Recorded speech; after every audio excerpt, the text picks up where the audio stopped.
a very hot topic, both on the EU and the national levels. So we have the Commission preparing to discuss the non-paper on the ETS2 on the national level.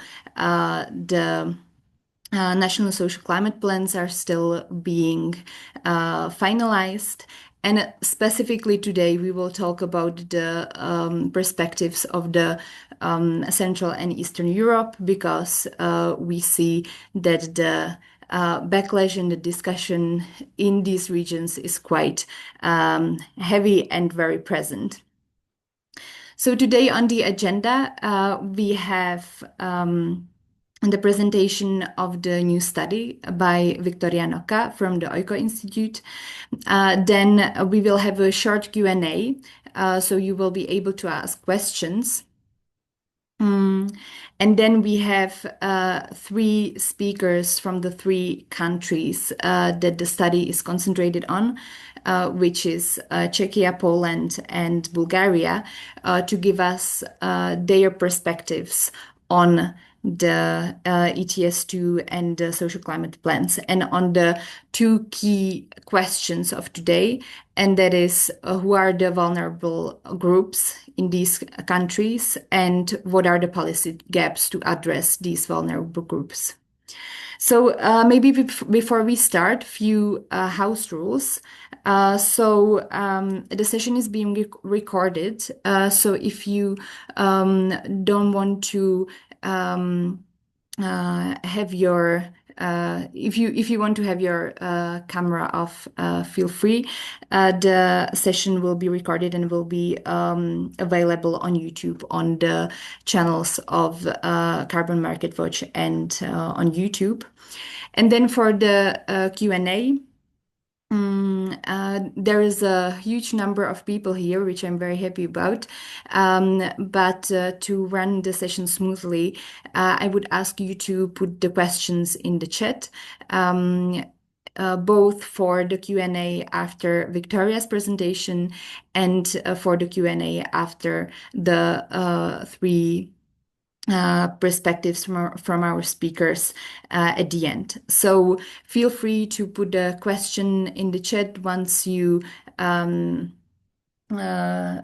about it anytime, and I will then, when the time starts, the time comes, ask the questions from the chat.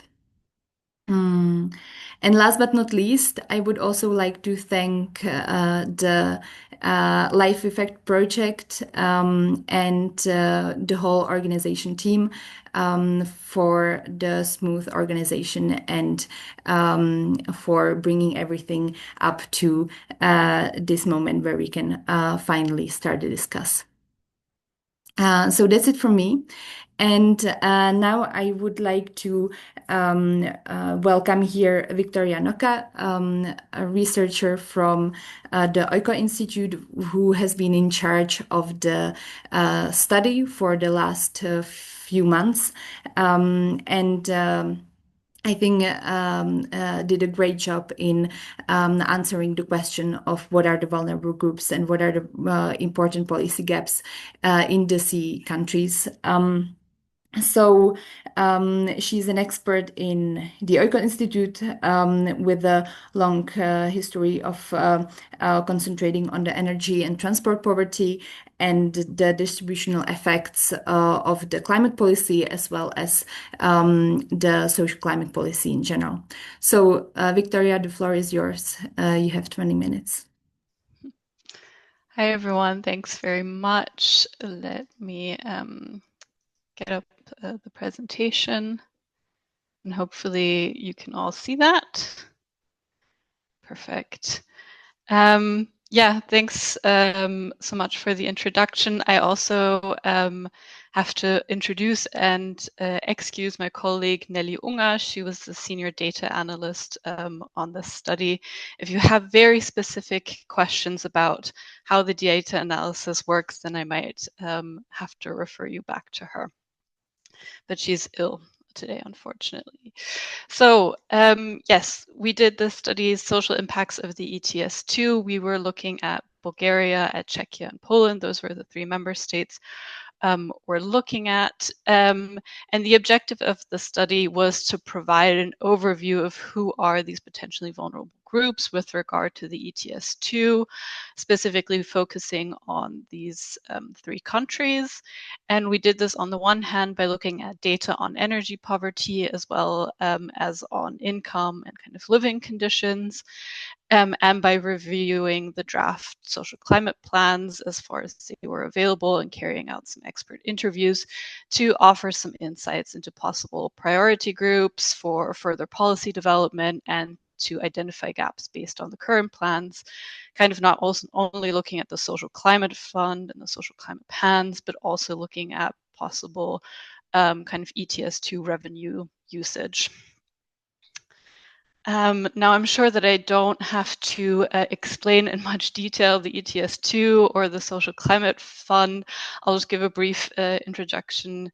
Anyway, the ETS2 will be introduced in 2027 for the buildings and the road transport sectors across the EU. In this study, we only focus on the building sector and not on the transport sectors. In parallel, the Social Climate Fund was implemented to support energy poor and vulnerable groups to help offset some of these negative distributional impacts that we anticipate as part of the ETS2, and to really provide financial support to make energy efficiency improvements, to make technological switches so that nobody is left behind in this process. And at the date of finalizing the study, both Bulgaria and Poland made their draft social climate plans available, so we were able to have a bit more of a detailed look at that, while Czechia was still working under the technical support instrument of the Commission to finalize their social climate plan. Through expert interviews, we managed to get some insights. The Öko Institute is also involved in this technical support instrument, but yeah, those aren't publicly available yet. Now, the reason that we chose these 3 member states is that there's a lot of skepticism around the implementation of the ETS2, both on kind of on a political scale, but also in the general public. I'm sure the 3 experts from those countries can say more on that as well. And the idea is that having a good understanding of the social impacts and ensuring that policy is targeted at specific groups can help also improve acceptability for the ETS2. So what data did we use to analyze vulnerabilities and living conditions? We chose EU data sets that are comparable across the member states. On the one hand, that's the Household Budget Survey, the HBS, and the SILC, the Survey for Income and Living Conditions.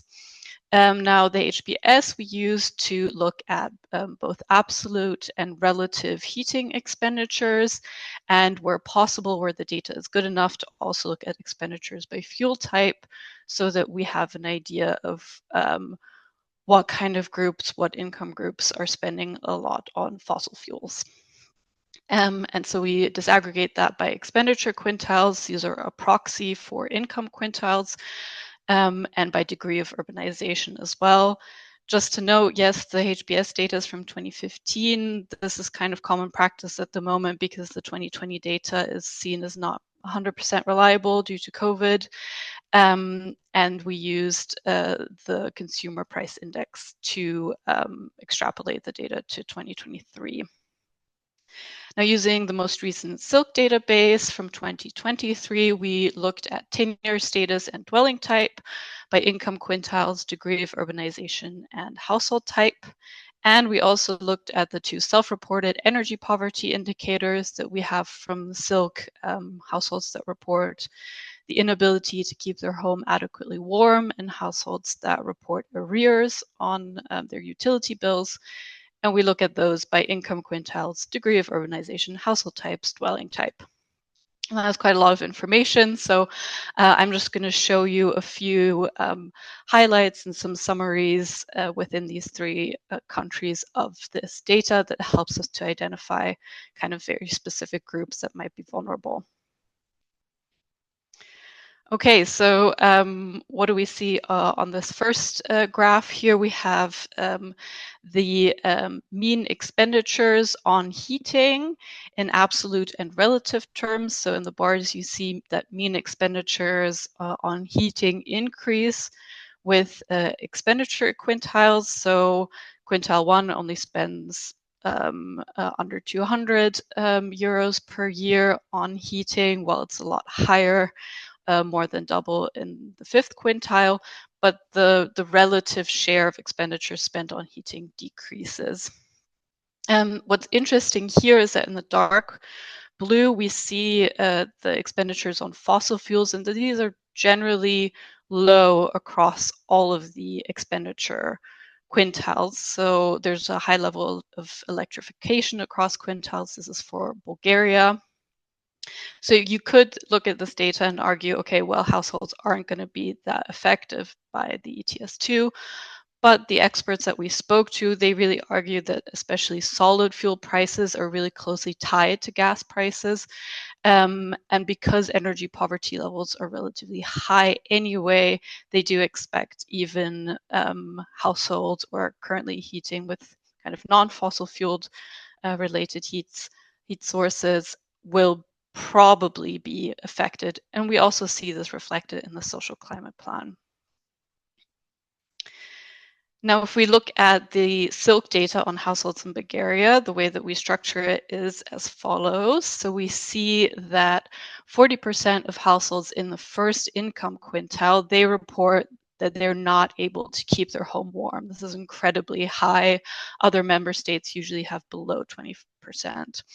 And we also see that 31% in this first income quintile report arrears on their utility bills.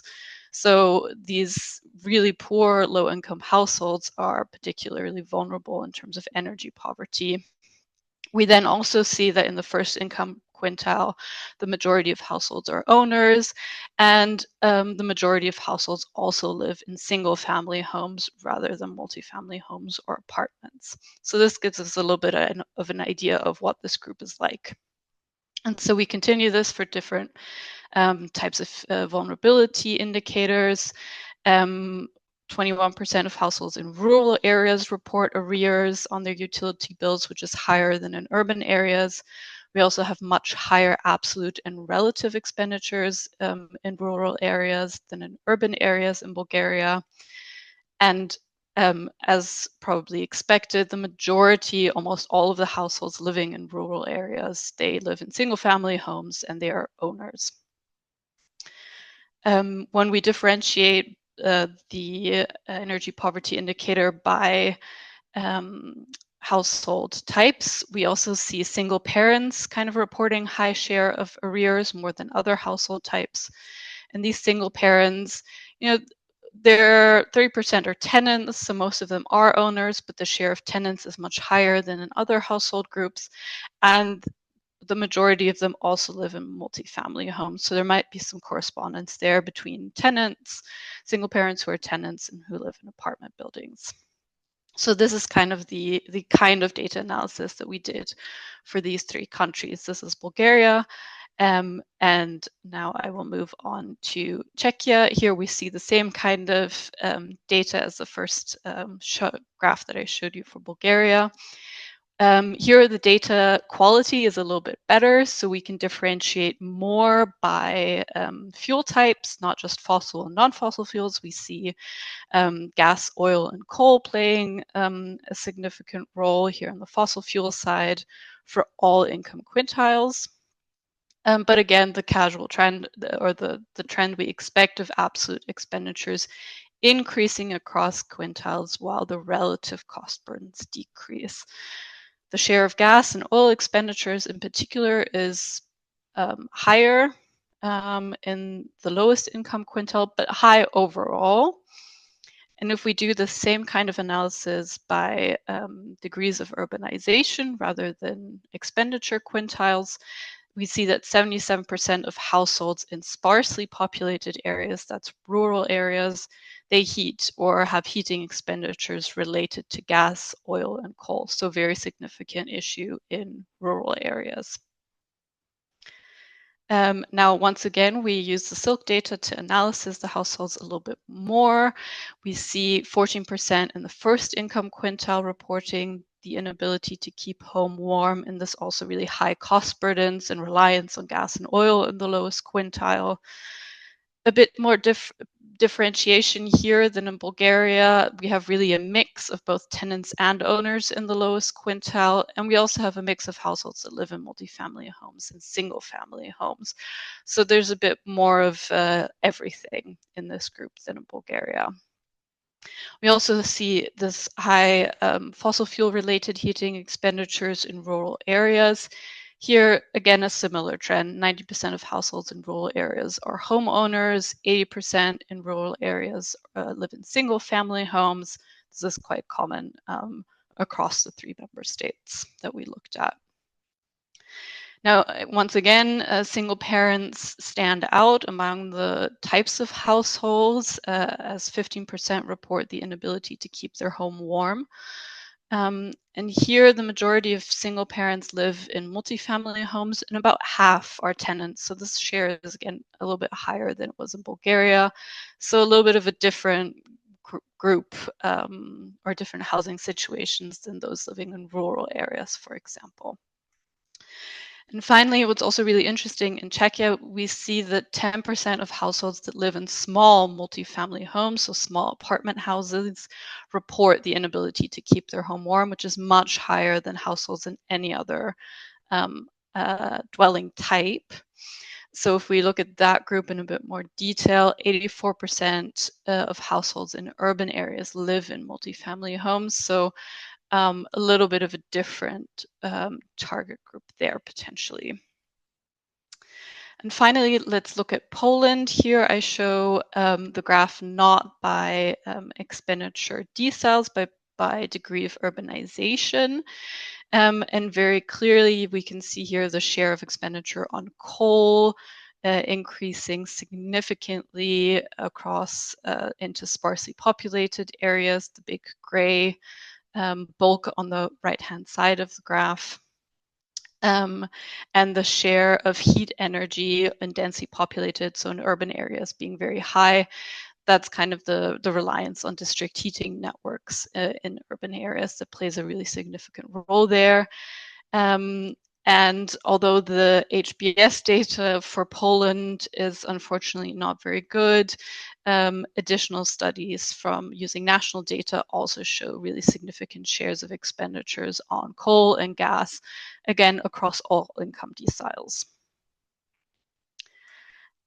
So what do the households in Poland look like? Well, we have 11% in the first income quintile reporting the inability to keep their home warm, again, significantly higher than in all other income quintiles where this decreases significantly. And in this low income quintile, we have about half living in multifamily homes, other half living in single family homes, so kind of a mix. And we have really, really high shares of ownership of across all income groups. In rural areas, around 74% of households have fossil fuel related heating expenditures. So what do rural households look like? Again, high share of owners, high share of households in single family homes. This is a very consistent finding across all 3 member states.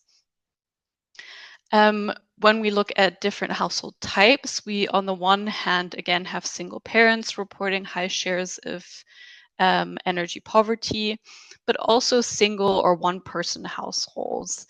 8% reporting having arrears on their utility bills and 9% reporting the inability to keep their home warm, much higher than in all other household types. When we look at the single parents, about 30% are tenants. The share is the highest amongst the household groups, but not that high overall. And really interesting, 80% of these single person or one person households are owners, actually. Now, if we look at these multifamily houses, we also see a lot of them reporting the inability to keep their home warm. A lot of households that live in small multifamily homes reporting arrears. So again, these small apartment buildings kind of crystallizing as a key vulnerable group. And we see, again, these one-person households living in multifamily homes. So here we kind of see another interesting cluster of vulnerabilities. Okay, that was quite a little bit of a run through of all of the data we collected. There's a lot of figures in the report. What we summarize from this is that we identified vulnerable groups for each of the 3 countries. So in Bulgaria, we have these really low income homeowners in single family houses in rural areas being really key, but we also have some low income tenants, some single parent tenants in multifamily homes, which are both likely to be living in urban areas. In Czechia, again, low income homeowners in rural areas, but this time both single family homes and multifamily homes being affected, tenants being a significant group, and we have these low income households in these smaller apartment buildings and single parents in multifamily homes, likely in urban areas as well. And finally, in Poland, again, low-income homeowners in single-family homes in rural areas being really significant, low-income homeowners generally being quite affected, and then we have these one-person or single household homeowners in multifamily buildings and single parents who are tenants. Okay, so some of these groups are quite broad, some of them are quite specific. The idea was that we don't just look at the biggest group, but we look at the group that might be the most vulnerable because they might also not be the most obvious group and might not be targeted. So there's some policy gaps that we anticipate. Okay, so what do we do with this information?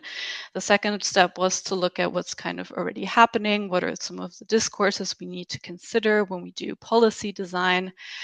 And to look at the social climate plans and the drafts where we can and try and match, is the what's being planned, does that match what we identify as the vulnerable groups? What do the social climate plans identify as vulnerable groups? And where could maybe the ETS2 revenue go a step further to try and support in addition to the social climate fund? Okay.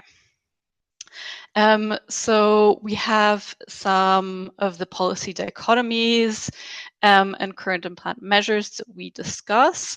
I'm not going to go into too much detail as this is all covered in the report, and I don't want this presentation to take up too much time.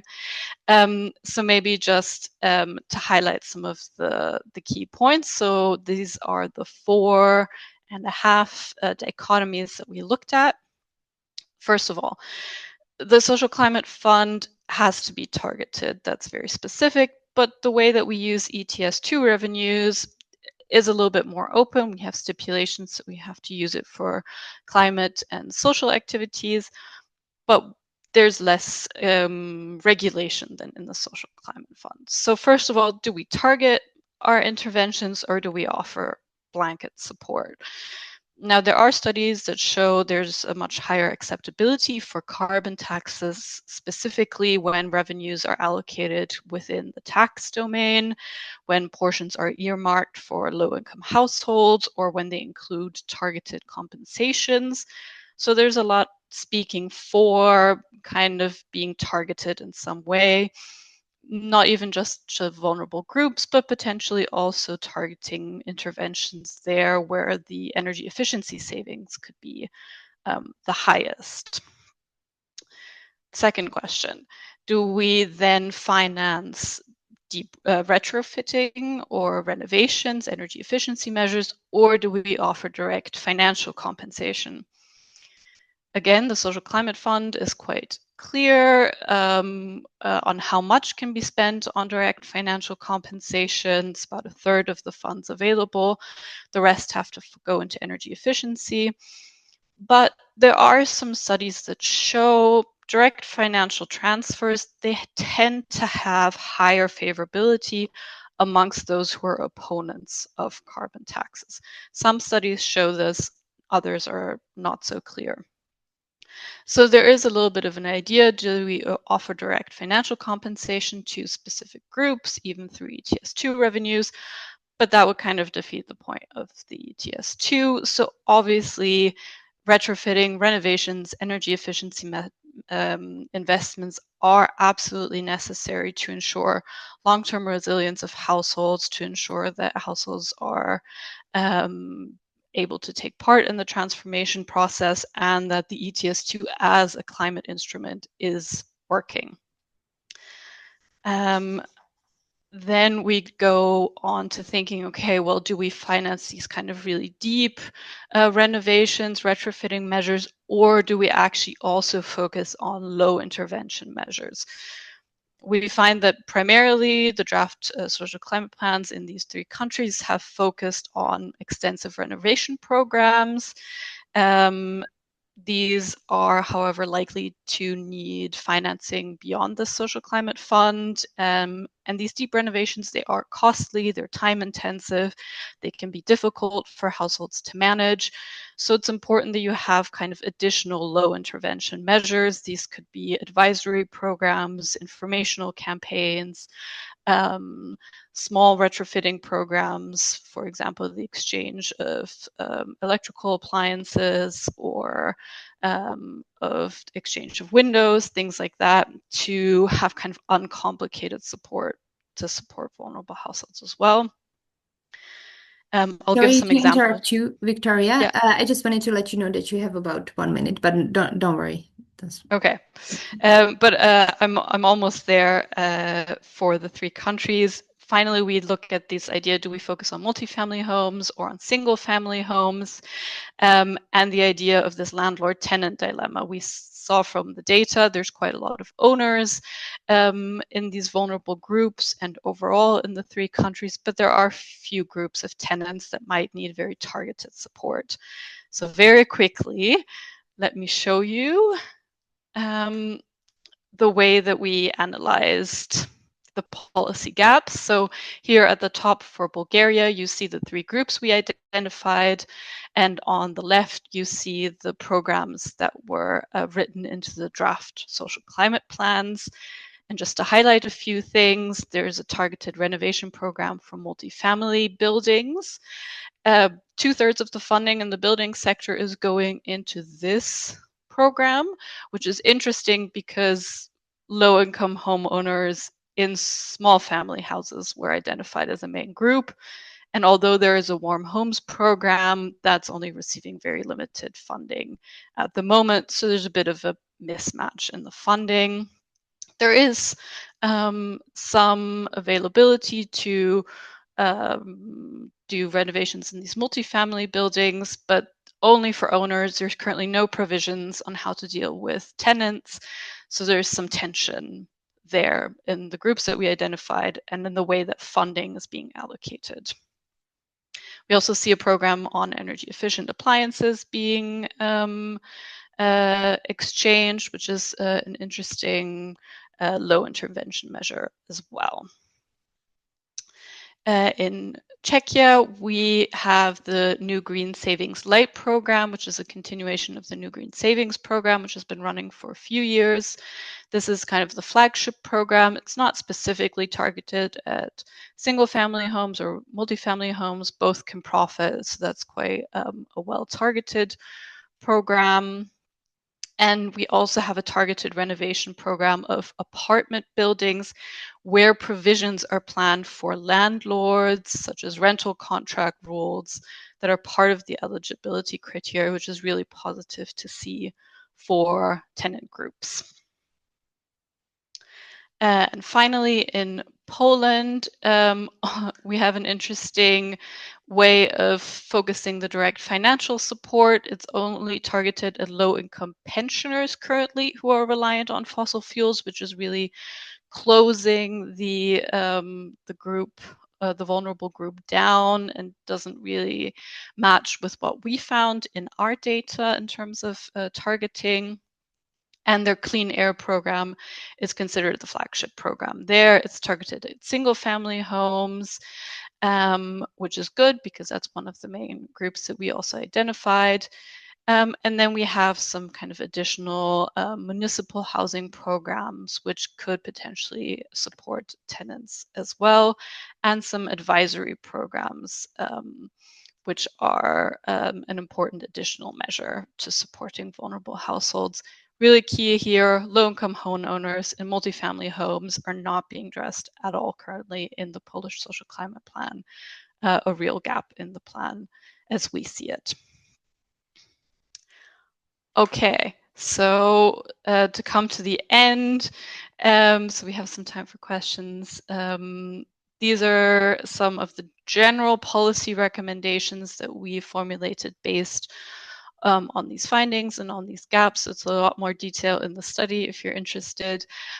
But of course, the targeting of vulnerable groups remains key, especially as we think about ETS2 revenues. It's really important to address policy gaps and areas with high savings potentials, such as worst performing buildings.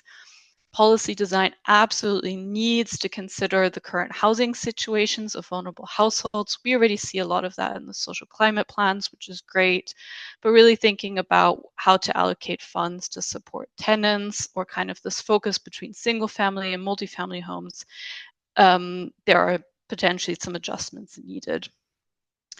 We obviously want investments to ensure really long-term transformations in the building sector, so improvements to energy efficiency, investments into low and zero carbon technologies to really ensure the ETS2 is working, rather than focusing on kind of direct financial compensation for too long. And of course, these deep retrofitting measures are needed for long-term resilience, for the functioning of the ETS2. And really key here is to make sure that we have good upfront financing for low-income households, even beyond the social climate funds, so that everyone can kind of take advantage of these programs. Okay, this is me. This is an owl thanking you for your attention. And yeah, I think we have some time for questions and answers now. Thank you. Amazing. Thank you so much for the presentation. It's really interesting, both from the data perspective as well as from the policy perspective. And also thank you. There's already a few questions as well as comments in the chat. So thank you all for bringing up the additional resources. I think that's very useful, and also for asking questions. So I will go directly into that. And first of all, as for the use of the data and maybe for the methodology, Martin is asking regarding the inability to keep home warm indicator, whether you took into account the potential disparities between the mean comfort expectations in the three countries, meaning that like in one country it can be 19 degrees, in another country it can be 23 degrees. So that's one question for the methodology. Another one, Eva brought up the EU silk on socially excluded localities, and is asking whether you took a look on the on that specifically. Mm-hmm. Yeah, thanks. So the question of what the subjective indicators or the self-reported indicators on the inability to keep home warm is quite a general discussion in the energy poverty indicator domain. Because it is a commonly used indicator on the EU level, we don't look at these kind of specifics, also because the aim of the study wasn't to look at energy poverty indicators in detail, so that was just not something we could do. But of course, it's a self-reported indicator, and there will be differences in who thinks they have the ability to keep their home warm. What we do in that indicator is that we only look at the bottom 3 income deciles, I think, or bottom 5. So anybody who's in has high income and says they can't keep their home warm is not considered energy poor, per this indicator, for example. But it's not something that we could look at specifically in this study. Yeah, and thanks to Eva, for those additional silk data points. I think we considered looking at housing cost overburden, but decided against it because there were already a lot of different matches and a lot of different figures we were looking at. And the arrears on utility bills was the second energy poverty indicator that we considered, which is also, I mean, this is for Czechia, but it's relatively low. If I remember correctly, the arrears on utility bills are only below 2%. And so, yeah, but thank you for quoting that study below as well. We'll be sure to have a look at it. Amazing. So then there is a question on whether do you have a data on the current energy subsidies for the various income deciles in the three countries. So that's again more into the data. But as from the policy perspective, there is a debate on the communication, which I find very interesting. So that the rough conclusion may be that rural areas will be targeted by the anti-ETS2 communications, which the NGOs do not usually reach. So I would just want to ask you whether you would confirm that the rural areas seem to be the most impacted, and whether you see a communication or a policy gap in there. Mm. Yeah, I think what's definitely clear is that the reliance on fossil fueled heating is much higher in rural areas. Maybe not so strong in Bulgaria, although still there, but definitely in Czechia and Poland, because they don't have access to the district heating network. So it is quite likely that they are going to be feeling their costs going up the most. Also because, I mean, we don't have very good silk data on the housing condition, but these houses tend to be older in rural areas, so they need kind of quite extensive energy efficiency upgrades. They're quite expensive. And if there's kind of not as great connections to your kind of local agencies and things like that, it's a lot harder for those households to even know what they can do about these rising costs. They feel very alone with this issue. I think something that's really good in the Polish social climate plan draft, there's a lot of provisions for regional support as well. So kind of regional authorities getting money to have people trained as energy advisors and to be able to give households support to actually understand what kind of financing is available to them, what they can do to improve their energy efficiency and lower their bills. So it's important that there's some financing to support local agencies as well. And I mean, I'm not an expert on the politics in those three countries, but I know it from Germany that the kind of more conservative, more right-wing voting population is also in rural areas. And of course, they will also be affected by higher transport costs. This wasn't considered in this study, but the transport poverty in various dimensions, acceptability, availability, accessibility, costs is much higher in rural areas anyway. So we kind of have a double kind of cost burden that's increasing for these households. So we really need to make sure that we're reaching them.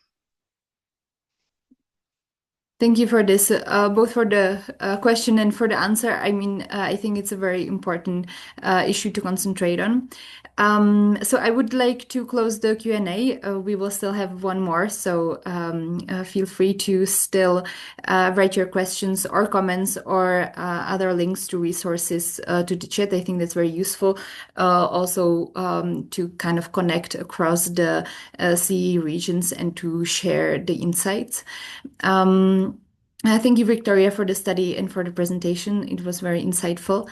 And now we will hear the perspectives from our three speakers, starting with the Czech Republic. So I would like to welcome Rebecca Hengalová, who is a research fellow at the European Green Europe project, who is concentrated on the social climate policy, specifically looking at the helping with the preparation of the social climate fund in the Czech Republic. Welcome, Rebecca. I will give you the floor. You have 5 minutes, and again, I will tell you 1 minute before the end. Perfect. Thank you so much, Christina. Thank you for inviting me to speak here.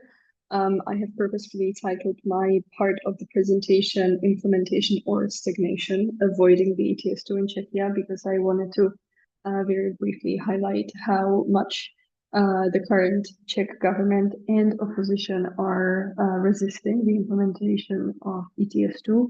And then I will, of course, answer the questions that you have outlined for us, the vulnerable groups and policy gaps in addressing or helping these groups. So what is quite interesting and sad as well in the process of transposing ETS2 in Czechia is that we are still only halfway through. In December 2024, the monitoring and reporting part has been transposed. And ever since then, and also before then, there has been a very negative and extensive media coverage. There's of course fear-driven reporting that uses narratives such as personal freedoms versus the dictate from Brussels, and it also goes all the way to strictly anti-EU rhetoric. There's also quite an inflated sense of price increases. They're being reported on a daily basis.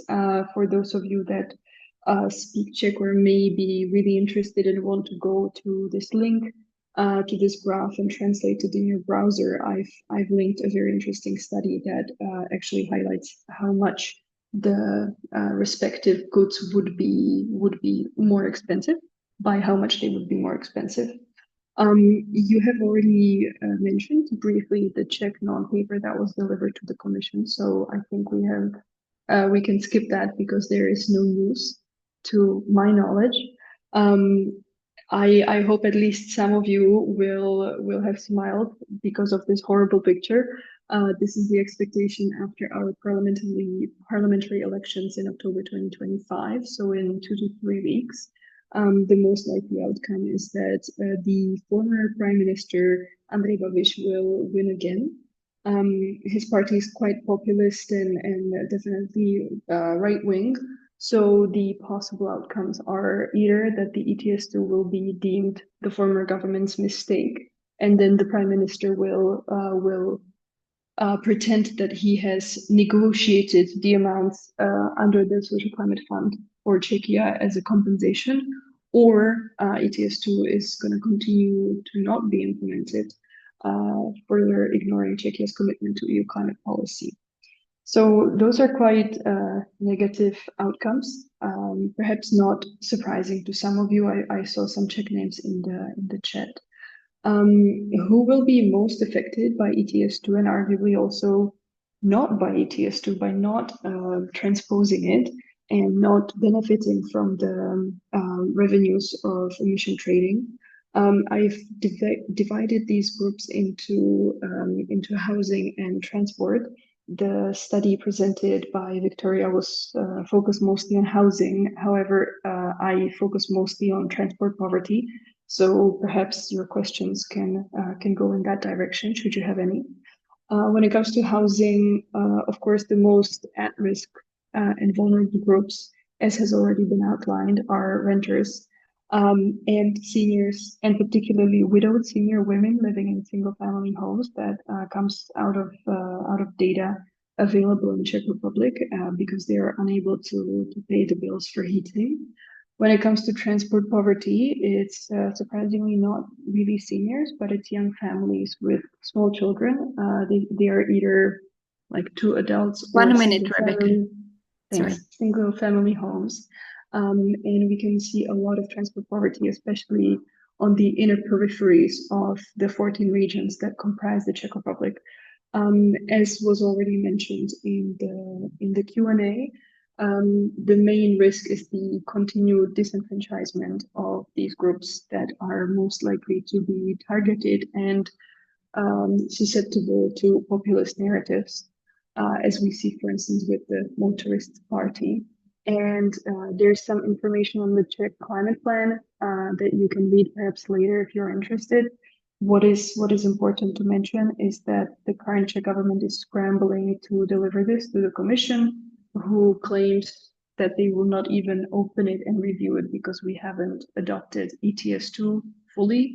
And we're all hoping that the new government will implement the plan, but there is no certainties. So perhaps I'll stop now and leave a lot of time for the Q&A. Thank you. Thank you so much for this, for the look into the future, although it can be a little depressive. And let's just jump straight into the next presentation, which is by Michal Wojtylo from Poland's Reform Institute, who is a leading researcher on the public policy, on just transition, and on decarbonization. So, Michal, the floor is yours. Good afternoon, everyone. Thank you for having me. Michał Wojtyło from the Reform Institute Polish think tank. Before I share the two slides I prepared, which are very specific, I would like to add some general remarks when it comes to our today's event on the biggest challenges concerning the ETS2 and social climate fund implementation, which are kind of foundation of the state we are in now, with backlash towards green transition and the ETS2 implementation. One of those that Victoria also said about, and I would like to underline it, is the underlying lack of trust of this society towards the state in Poland over the many past years, and that it was also fueled by not transparent way of spending of ETS1, lack of understanding, and it all translated into this hesitancy when it comes to tax-related instruments in public policy and landscape. And so this is the first point. The second one I would like to point out concerning Poland. Poland is kind of specific because we do not have national carbon tax on building sector, on coal. So any eventual shock concerning the ETS2 implementation is going to be much bigger than the ones in the countries which already do have carbon tax, but which may be just lower than ETS2 when it arrives. And another overall remark towards public policy, there is a huge challenge, especially in the energy poverty and transport poverty issues, that these are multidimensional issues, and because of that they need holistic strategies, long-term planning, and that is what is lacking, at least in Poland. And social climate plan is a good step in the right direction. The draft we've seen at the end of June is something that we can build on, work on. And with that, I want to share just two slides, so I will be quick. And of course, it's not sharing. But In the I am meantime, working. thank you. Yeah, it seems that it started working, but in the meantime, can you maybe speak up a little bit louder Sorry. so that everyone can hear? Yeah, sure, sorry. So yes, I'm gonna speak up as you asked. And with the main hotspots in Poland concerning ETS2 is coal heating, still over 3 million. Sorry, yeah, okay. So over half of single-family buildings in Poland use solid fuel to heat them, and it's mainly coal. So as you can see on the graph from one of our recent reports on ETS2 and Social Climate Fund, the shock concerning ETS2 when it comes to coal is much bigger than with gas. And this is really the one point overall that I would like to make as the most important, the biggest challenge. And any thinking of ETS2 implementation in Poland, it will be the discussion about coal. So as you can see, the first 3 deciles will probably see the biggest challenge in terms of ETS2 for coal. And for gas, the difference is much smaller. So the one is the heating source, and also, as Victoria pointed out, very important is district heating. If it's available, the energy poverty is much lower in Poland. So that translates that in the rural areas, the problem will be the biggest, if much bigger than in urban areas, and in the single family houses. Also, most of the buildings are are owned by private people, and the another challenge would be elderly living in too much on their own in the big houses in the rural areas. And just finishing my presentation, if it's working, and it's working. The building renovation, I would like to point out that it's not only about changing the heating source, it's also about insulation, about renovation, deep renovation. In Poland, we had recently some problems with our clean air program that was mentioned, because heat pumps were put in very low energy efficient houses, and the rise of bills was dramatic in some of the cases. At least that was the narrative. It really was, if it was the lowest energy efficient houses. So you have to be holistic in your policies, not only change the heating source, also not only insulate your home, also think about services in local areas, about transport sector, because in Poland also, as ETS2 also impacts transport sector, that also is the case in the rural areas. It's important that the public transport service is still inefficient, so you have to think about everything, all of these issues at once when thinking about it. And Polish Social Climate Plan is very multidimensional. It has 6 billion for building sector, 3 billion for transport sector, and over 5 and 7 nearly 6 billion euros of direct income support. So and as Victoria said, there's 15% of funds managed at regional level. So there's a lot of going on. Very good first step. We have to look what are the effects and build on that in the future. Thank you. Thank you so much for this, Michal. And it's really crazy to see the number of 3 million households in the single family homes. That really puts it into perspective.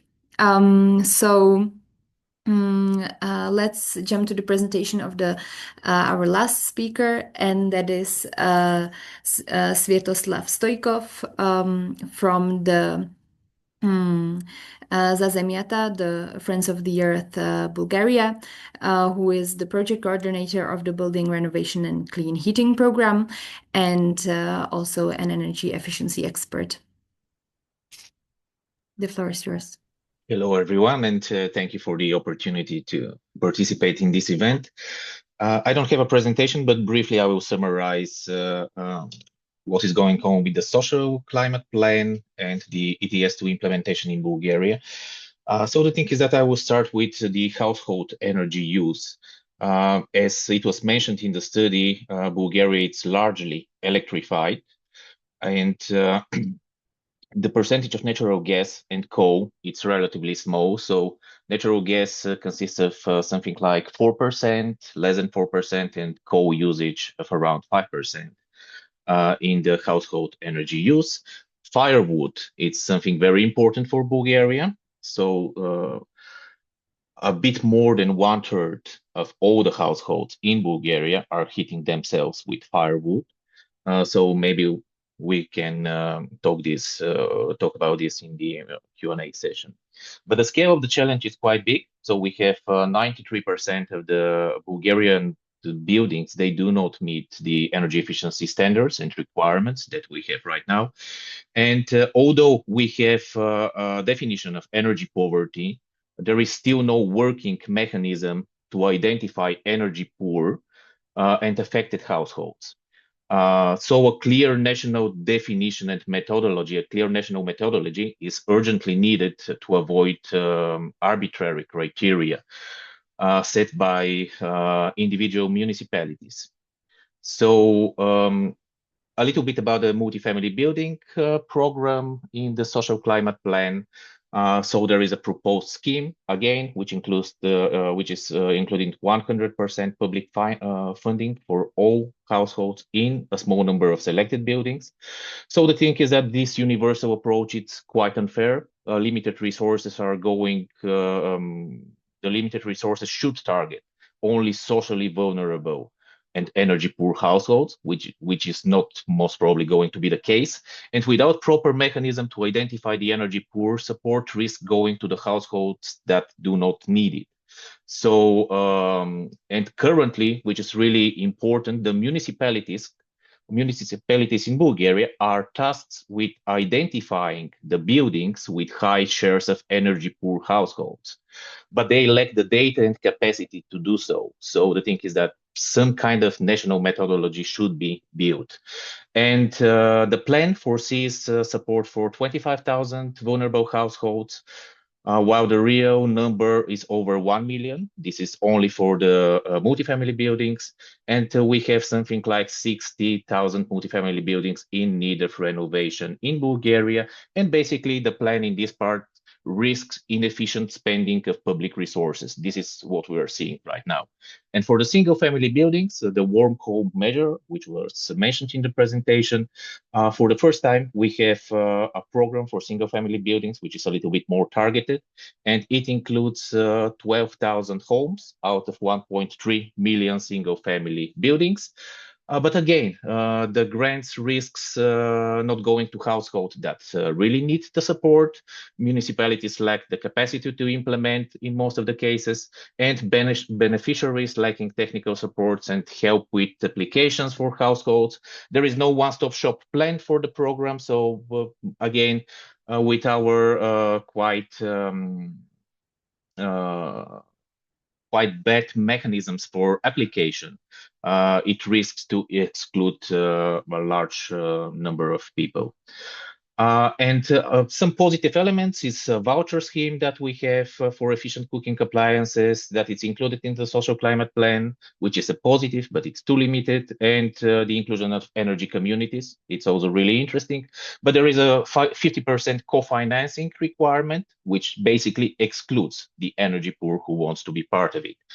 And in summary, what I want to tell, it's again, as in Poland and in Czech Republic, maybe there is lacking of a holistic strategy and of long-term planning.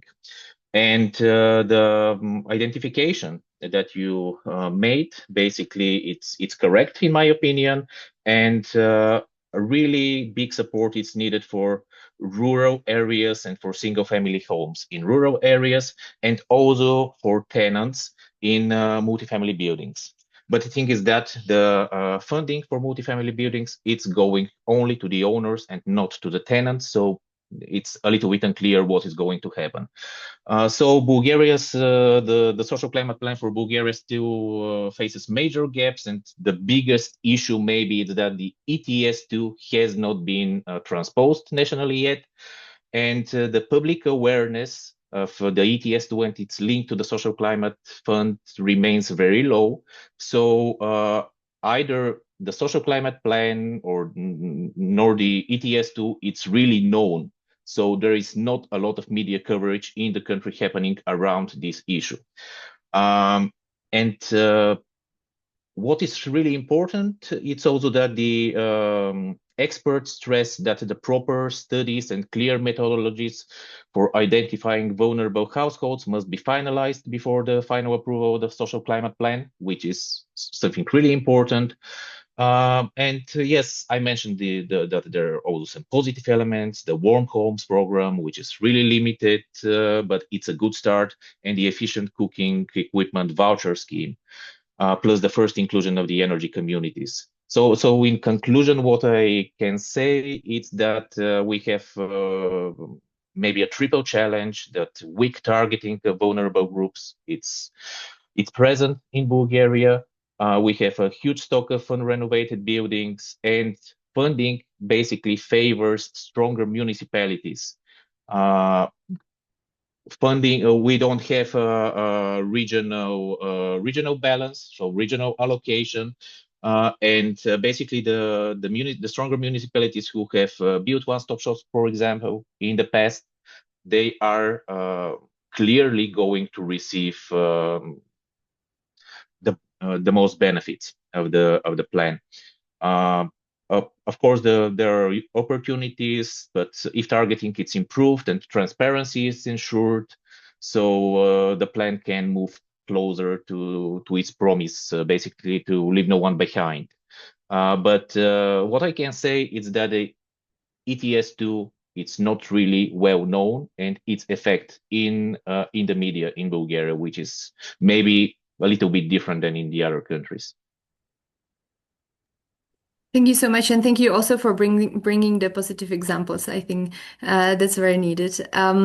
So I see a discussion in the chat. I am inviting the speakers also. Like there is a question on the study, so if you want to answer directly in the chat, that's also possible. We will probably get to the question of biomass heating, because that comes up quite a lot. But first of all, let me ask a question to all the speakers, because we still have a little bit of time. And the question is, what is one thing that is going well in your country, and that you want to highlight as maybe an inspiration? And what is one thing related to the ETS2 or the social climate funds that you are afraid of for the future? So one thing that is going good, one thing you're afraid of. And we can start in the same order. So Rebecca, if you may. Yes, thank you for bringing also, or pushing us to bring some positive news. I think one positive aspect that's been sort of mentioned already is the new green savings program, subsidy program targeting renovation into a higher energy efficiency standard in Czech Republic, and specifically its revision from this February 2025 that allows all subsidies to be paid out prior to the renovation ex ante, and therefore allows to service a much wider group of applicants, especially given the context that roughly 14% of Czechs cannot afford a one-time expense of 400 euros, an unexpected expense. So there's clearly a lot of very tight budgets in Czech households, and in that context, it is fairly unimaginable that someone would undertake some sort of large-scale renovation and only receive money afterwards. So I think that is positive, and it helps with the generally fairly good public image of the subsidy program. One thing I'm afraid of is that the more we are mapping transport poverty in Czech Republic and across Europe, the more it seems to very much mimic, let's say, a map of general poverty. So it seems to be a very tricky, very sticky situation that cannot really be solved only by social climate fund and the available measures. So my worry is that the idea of solving transport poverty and any impending ETS2 effects with something as small as social climate fund is fairly tone deaf. And my personal worry is that if such a communication reaches a certain demographic, that will lead to even more disenfranchisement. So I think it's not doing a really good service to the general narrative about not only climate policies, but also any kind of innovation, renovation, public goods, etc. Thank you. Okay, Michal? So I would like to point out that in the social climate plan, the Polish one, the draft one, there was more than I expected of social housing. And with social housing is very good instrument in terms of tackling not only energy poverty, but also transport poverty if done right. So it's more like long-term instrument to change the situation. For example, the widow, elderly widow in rural area, somewhere where there's a lack of public transport, and she doesn't have her own car or she cannot drive because of some health issues. There are many reasons for that. So this housing, of course, the social housing is not the only one instrument. It has to be one of many, but it's really a holistic instrument to look at and to use and to tackle both problems at the same time. And I'm afraid of, because social climate fund and social climate plan, which uses this funds, is quite limited in terms of funds. But that's only the part of the picture. The other part of the picture is the ETS2 revenues, which we can use for the same aims or even enlarge it to bigger share of the population.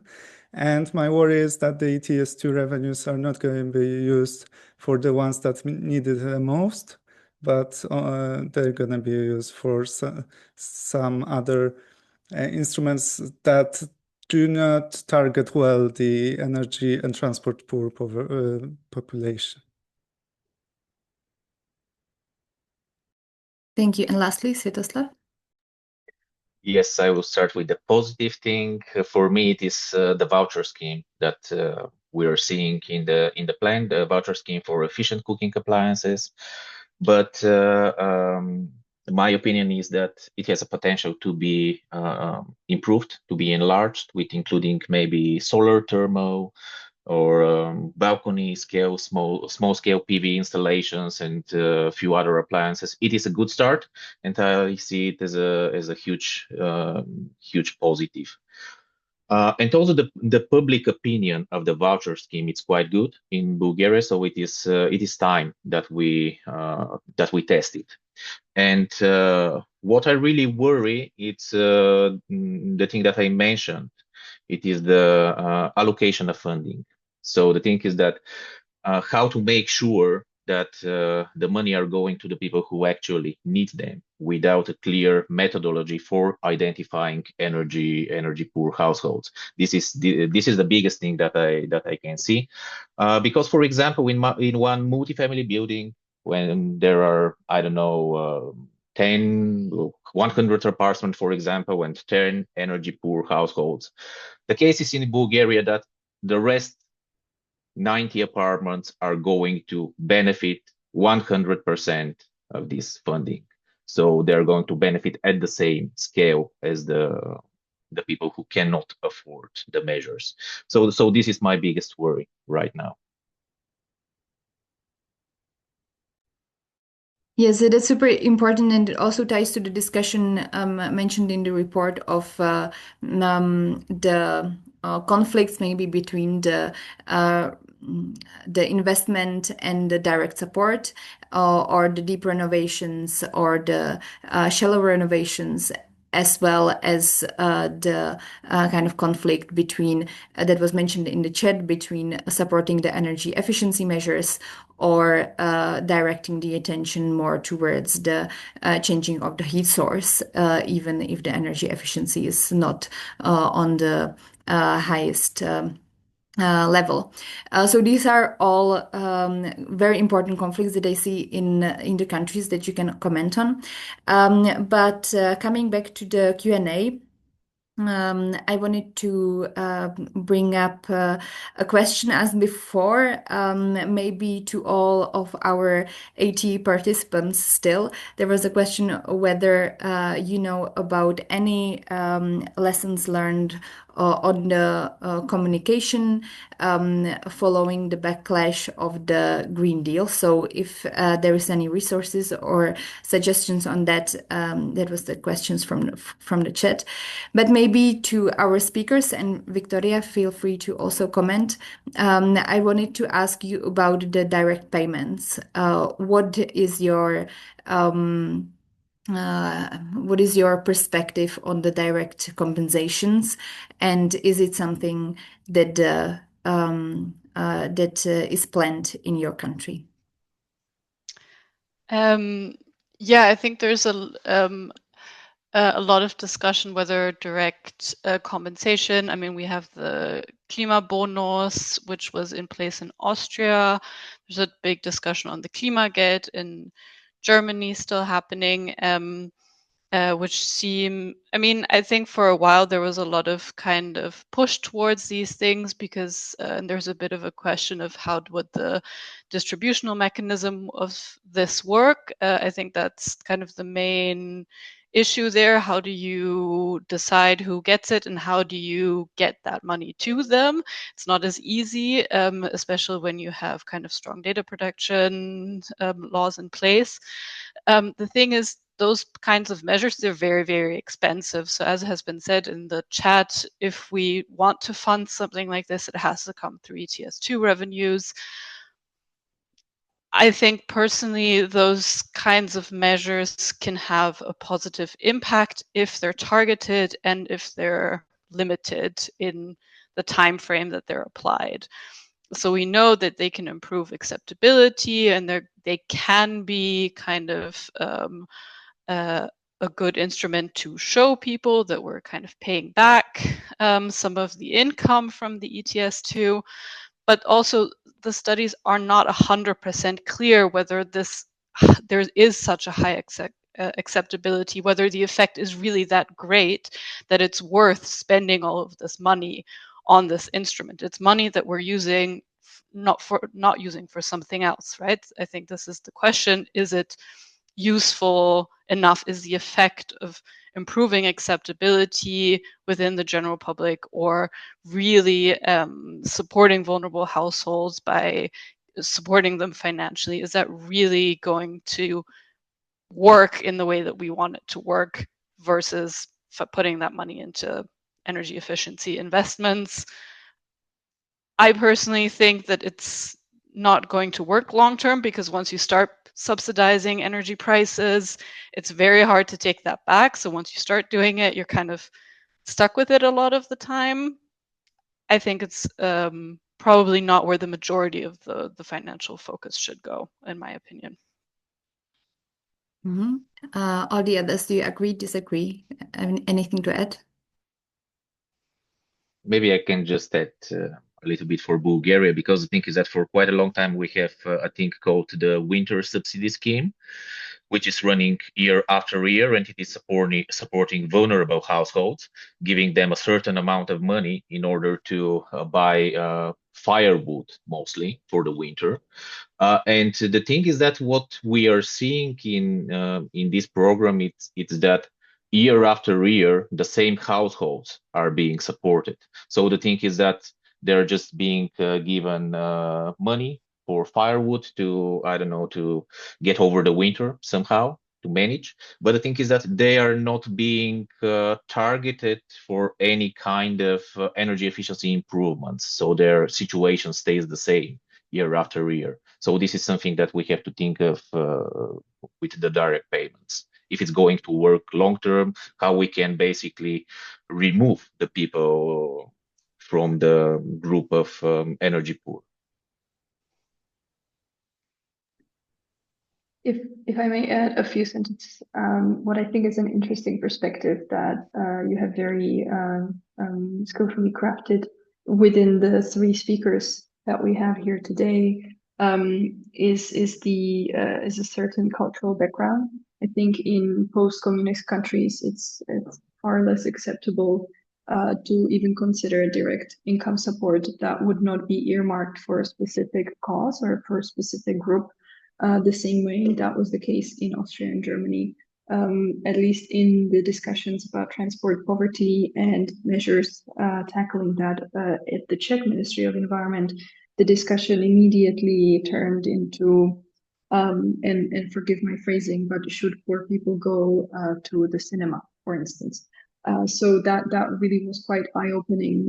That the debate about direct income support in any which way, be it earmarked for a specific type of goods or service or earmarked for a specific group, was just at the very beginning.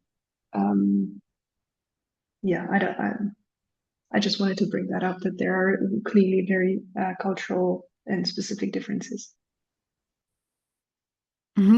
Thank you, everyone. I think this is a very lively debate, and the question is still there of how much should go for the direct payments, and whether the direct payments should be directed towards the vulnerable groups, or it should go more in the climate dividend scheme to everyone. Michal, you still wanted to say something? Yes, some short remarks. One remark that in Poland we use the energy voucher to enlarge our database. So because people applied for the voucher, we get to know who is energy poor, who is using coal. We didn't have that information before. Of course, the data is not perfect, but it can be a basis to policy making. That's one thing. The second one is, I think in the transition phase, we have to have some kind of support financial, because the transition and any investment is going to take time.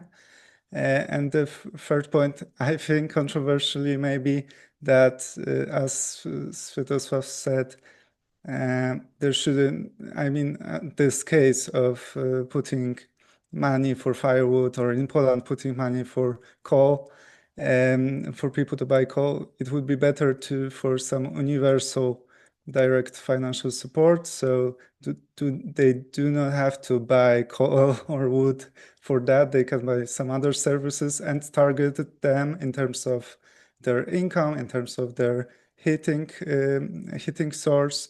This is where they should be targeted, not on what they spend.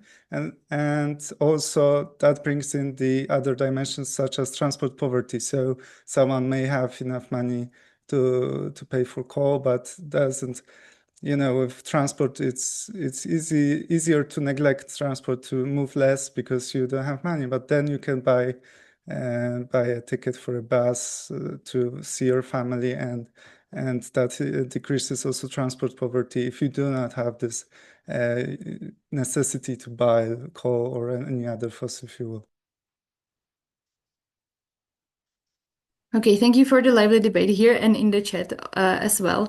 We have 5 last minutes before the closing. So, and the biomass question is still open and live, but I wanted to maybe ask you for a closing remarks, and maybe some things that have not been covered, or some things you want to stress out. And I will give an example because I think that a very important question that is sometimes overlooked is the other ETS2 revenues outside of the Social Climate Fund. So we are talking a lot on the Social Climate Fund, but there will be other money to spend. We know that the Social Climate Fund is not of the amount that would solve all our transportation and buildings decarbonization problems, as well as providing the necessary support to the social groups. So I would, as the closing remark, I will stress that, and also leave you the space if you have any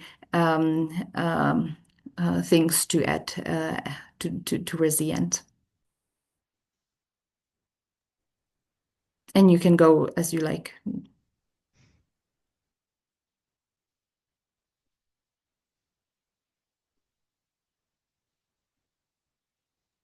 Okay, so I'll rip off the band-aid and start with the closing. I think what perhaps hasn't been said, and for good reason, is that there's still a sizable group of populations that are falling through all of the metrics that we are currently using to measure energy and transport poverty, be it people that are not tracked in census, or they're not reporting that they're having to go somewhere or having to heat something.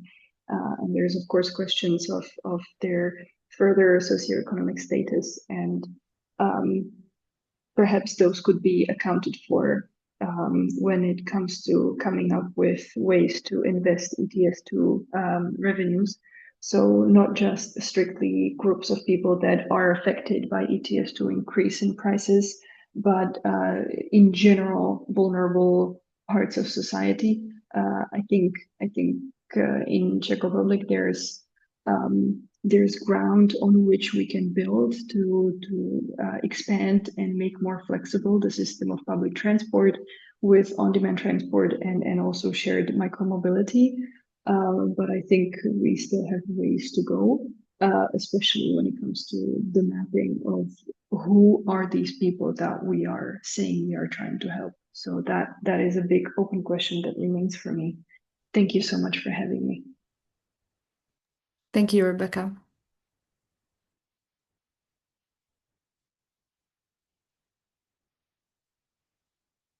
Yeah, okay. I'm gonna just say that and link it to what I said at my first speech, that we are in the world that we need fiscal space to pay for military spending, for any other spendings. There are so many challenges before us, and ETS to revenues is a way in societies that are not so prone to tax instruments to find the money to invest in for example, social spending, such as housing, such as direct income support for the really lowest income group, especially the ones that, as Rebecca said, the ones that cannot be supported through social climate fund because they are not directly affected by the ETS2, and they are objectively energy poor.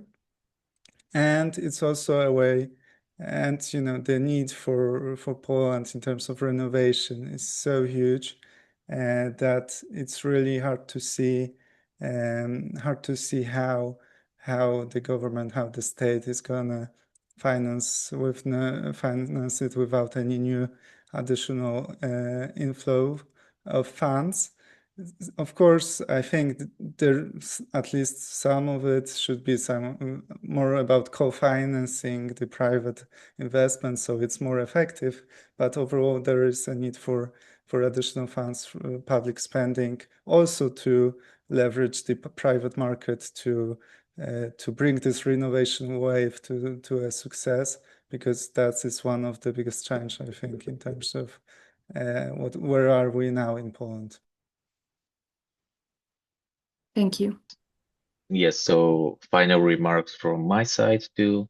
And the Social Climate Fund, it's a very small part of the picture, basically. And the thing is that currently in Bulgaria, there are some political talks about the revenues for the ETS2, and also the revenues from the ETS1, they were going to the Electricity System Security Fund, which basically supports electricity producers and not any climate action. So there is a political talk in Bulgaria that the revenues from the ETS2 are going to go into the same direction, which we should prevent. And it really makes sense for us to open finally the National Decarbonization Fund, which is an instrument that it's basically lagging behind quite a lot of years already, and to have basically funds to create a permanent pool of money for renovating the building stock and for supporting transport measures too. So yeah, Social Climate Fund is a very small part of the picture, actually. Thank you. Victoria, do you have anything to add? Yeah, I think I want to also highlight that the fact that we are getting an ETS2 and that we have a social climate fund, I think are both very positive symbols driving forward the transformation in the buildings in the road transport sector, and an acknowledgement that vulnerable groups will be disproportionately affected by this and need additional support. And kind of Svetoslav already kind of took my main comment as well.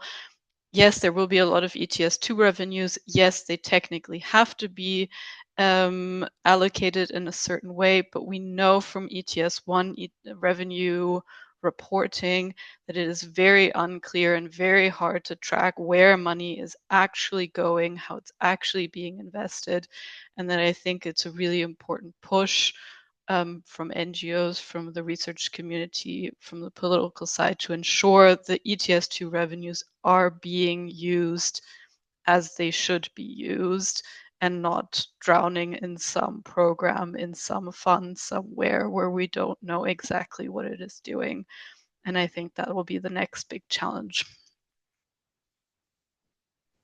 Thank you so much. And thank you everyone for this very lively and important discussion. I hope that we stay connected and that next discussion can also happen in with regards to the CE region, which I find very important, not only in the national level, but also on the European level, as we see the backlash growing in size. So thank you all, and I will now, just before we end, give the floor to Isleen from Zero, who is our colleague from Life, who will close the session.